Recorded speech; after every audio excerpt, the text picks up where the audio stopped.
What's up everyone to another video of Full Speed Impulse, and today we're feeling in a good mood because we got a KLX 110L dialed in because we had issues with a little cam issue and she was ticking like no other, and we're about ready to throw in the towel, but we got her dialed in. But today we are on the old CT70 trying to get this bike running crisp again. She's been kind of in the shed in the back for a little bit, and she hasn't run, and even when she did run, she never ran right. We did a video a long time ago getting the carb and all that adjusted.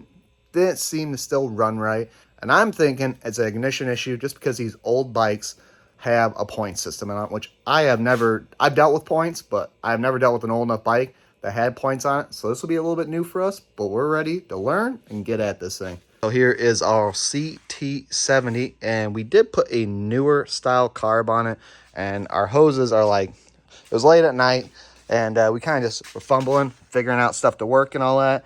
So it does put fuel in the carb. We're going to test the bowl because it's been sitting again.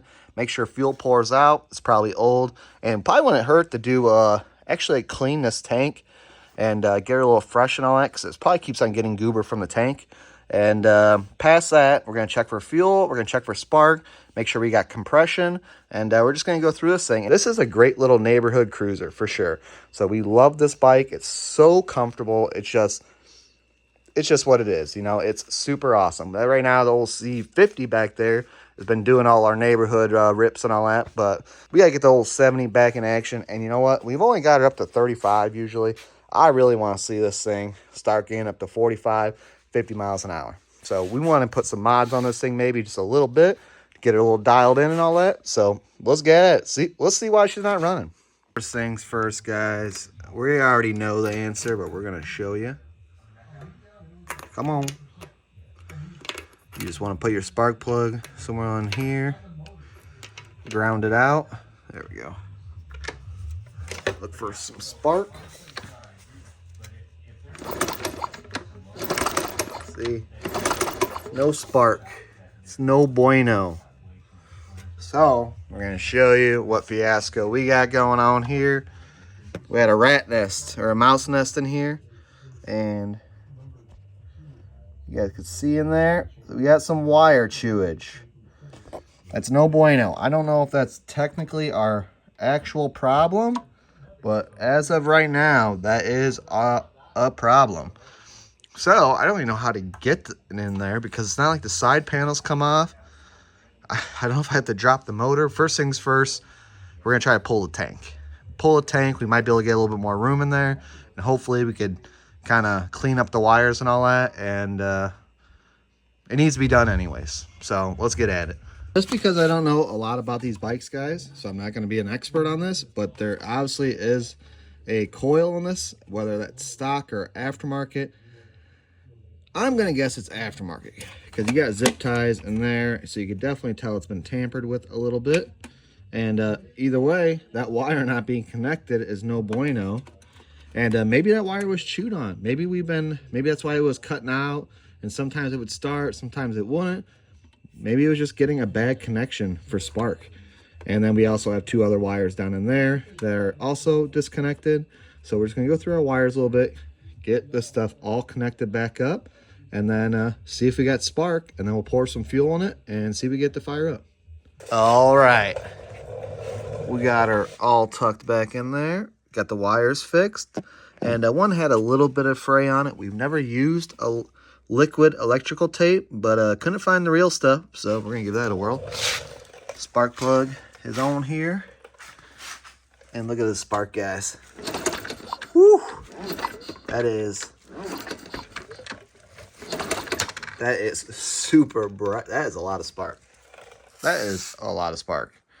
All right, now we got spark for sure, which I love because we don't have to mess with points. Now it's just simple carb tuner stuff. Get our gas tank and all that back on. We might run the fuel tank there through the parts washer a little bit, just to cycle. The parts washer probably isn't the cleanest, but at least cycle if there's any rust or any debris in there and get that stuff drained out. And then it should be good. And we'll flush it just probably with a little bit of gas. So, pretty simple process. We got this thing filling up right now. You can see it coming out. Actually looks pretty good, not too shabby. Hopefully it doesn't hurt the hose. Someone on the video will tell me it will, but I think we'll be okay. And we're gonna try to let the solvent kind of sit in there halfway, and we'll give it a nice little shake and all that, and then be good to go. We got a lot of faith in our work. We already got the celebration pizza cooking, guys. We already brake cleaned the tank. She is good to go. Got some premium 110 for my drum, and get the tank in here and all that. Get buttoned up. See if she fires. All right, we got some fuel in it, and there was fuel in the carb, and it was pretty nasty. I don't think it's gonna fire first kick, but you know what? We better get it on video just in case it does.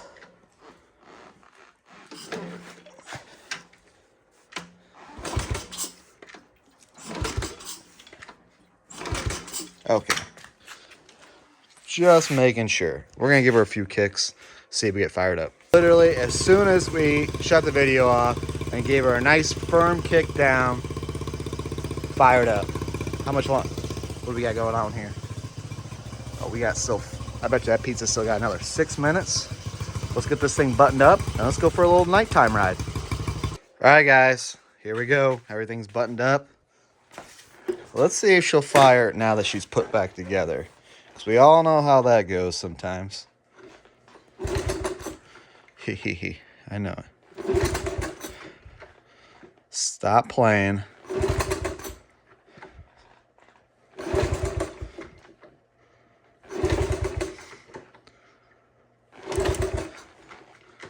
Okay.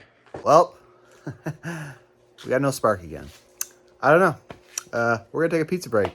I don't care. And then we're going to come right back to this and figure out what's going on. All right, guys. Well, it's the next day. It got way too late, and we couldn't figure this thing out. And after getting shocked multiple times, we figured out the problem. A darn coil wasn't grounded. And I was wondering about that, but it was laying in there before. And we hadn't changed anything on that, so it ran at one point. But it must have just been grounding out just right. And it's probably why this thing never ran good, because it was probably losing connection, and that's why it cut out when it started bouncing around maybe a little bit. So we're going to bolt this thing up, and hopefully she wants to run now for us. Well, we got her fired up, but that's new. She didn't used to smoke like that. And thought maybe just had a little oil, you know, maybe in the valves or in the head or whatever. She hasn't stopped yet. She looks like she's a smoker now. All right, guys. Moment of truth. Just put all back together. Come on. Ooh. Okay, come on.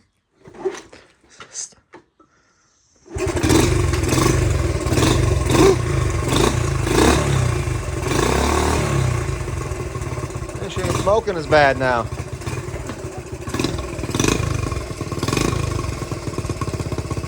Not yet, at least.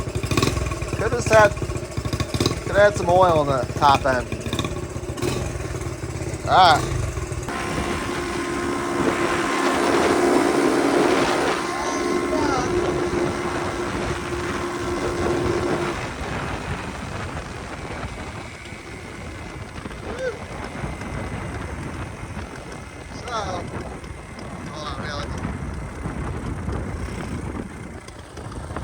She always seems to want to run on full choke, unless I'm pretty sure anything down, that's full choke.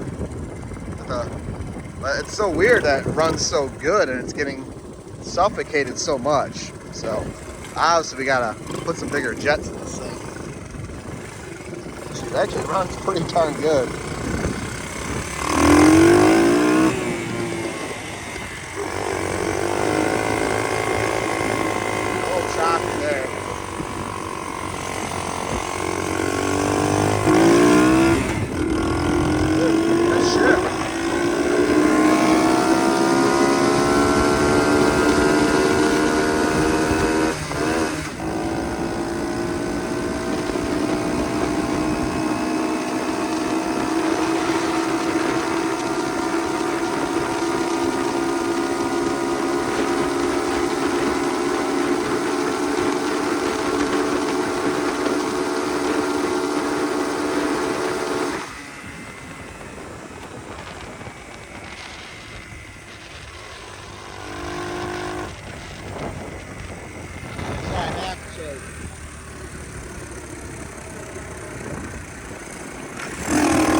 still cutting out a little bit.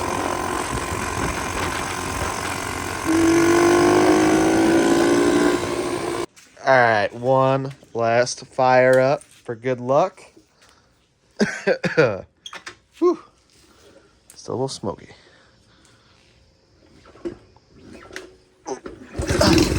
Oh, she got compression. So apparently on this bike, that's choke, that's half choke, and that's open. But a lot of the bikes, usually I thought it was the opposite. But whatever. That's what it is. She runs really good. Neighborhood cruiser. And she stopped smoking, which is fantastic.